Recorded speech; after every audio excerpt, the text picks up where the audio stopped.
Hi there, thank you for visiting my YouTube channel. Today's video is just going to be simply explaining the Chapter 7 bankruptcy timeline because I know there's always a lot of confusion of how long a case is going to take. So I'm going to go over that.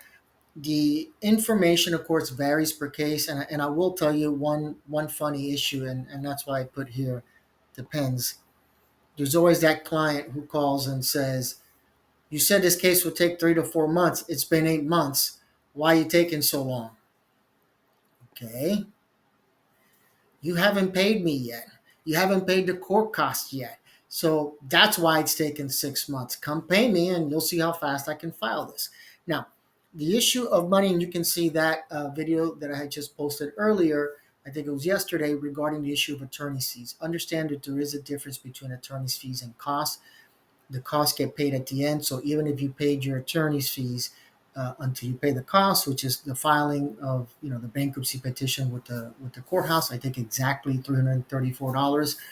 The case still can be filed. So keep that in mind. Now, when you file the petition, the reason we say 3 to 4 months, it just depends on several factors. But first, understand you have to take that credit counseling class. If you haven't taken the class, the lawyer can't file. If you're representing yourself, you cannot file. Your case will automatically be dismissed if it shows that you took the certificate right after filing the bankruptcy petition. Even for the lawyers like myself that use computer software, if it shows that, on March 1st, you got the certificate and you're filing on March 1st, it's like the warning flashing red telling you that there could be an issue. As long as you filed at 2 o'clock and you took the class at 1:59 completed, then you're all good. But you have to have that certificate. That was part of the changes with the 2005 bankruptcy law change, the Bankruptcy Abuse Prevention Consumer Protection Act. There's a lot of things to say. Kind of useless, I know, but you have to take it. You have to take it anyway. So now, after you have the petition has been filed and you already took the credit counseling class, remember, you're still not done. You still have to take that second bankruptcy class. I like to tell clients, get it done within 5 days of the bankruptcy petition being filed. Get this done before you get to the 341 meeting of creditors. Now, I am talking about a 3 or 4 month period, but right here, you're going to lose more than 30 days. 30 or 35 days, depends when you file. Could be a weekend, an extended weekend during the holidays. That's going to extend a few days. But you're not going to get to go before the bankruptcy trustee for another 30 days. So right there is 1 month out the door. Now, you can look at my prior videos. You can read all my blog posts, Bankruptcy.blog, when I talk about all the issues, even questions that the bankruptcy trustee will ask you. So you can always be prepared for that. And I give you tips on what to be ready for when it comes to the bankruptcy hearing, the 341 meeting of creditors. Now, during this time, you should know if you're filing on your own. You're not going to have access to the full list of documents that trustees request. Every trustee is different. Since I have that list, once I see it, I typically just provide them the documents all in the same day. It's typically uploaded into one of their.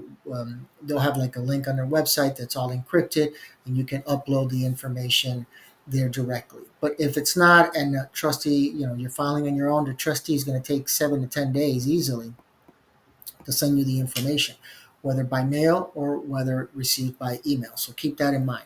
Now, provide all the documents the trustee is asking. This is not optional. You have to give them everything.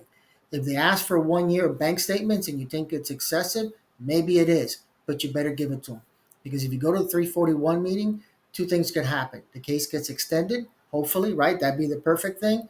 If not, the trustee could say, I'm dismissing your case. Now you have to refile, file a motion to set aside the dismissal, or wait 6 months to refile. So you don't want to be put in that position. Just give them whatever documents they have. Now remember, the 341 hearing is conducted by the trustee. It's not going to be conducted by the judge. The judge will not be there. The judge is actually prohibited from being at the 341 meeting of creditors. Now, you're almost done. Everything went well at the hearing. Understand that the bankruptcy trustee does not give you the order of discharge there. They have no authority. They basically recommend to the judge, all is well in this case. Let's move on to the next case. So the order of discharge is going to be signed by the judge. Now, that's a standard template order, nothing fancy about it, just saying, your bankruptcy was approved. That typically takes 60 to 90 days to get done.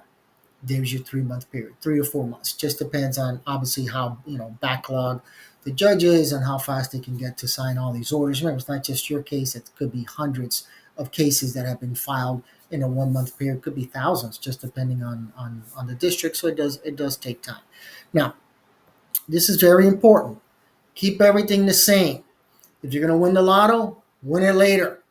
Okay, well, that's an exception. You can win the lotto now, pay off your debt. But what I mean by that is if things change over the next 180 days, the trustee could always come back. So, for example, any money that's gained, a life insurance policy, which is going to be my next video, anything like that happens, the trustee is able to collect that on behalf of the bankruptcy estate. But that also means don't get into more debt. Don't complicate your life unnecessarily. This is not the time to go get a car. This is not the time to go on a shopping spree. Just keep everything the same for the next 6 months. On the 181st day, go buy your car. It's well deserved, but just don't do it during that because you might be opening up a can of worms. All right.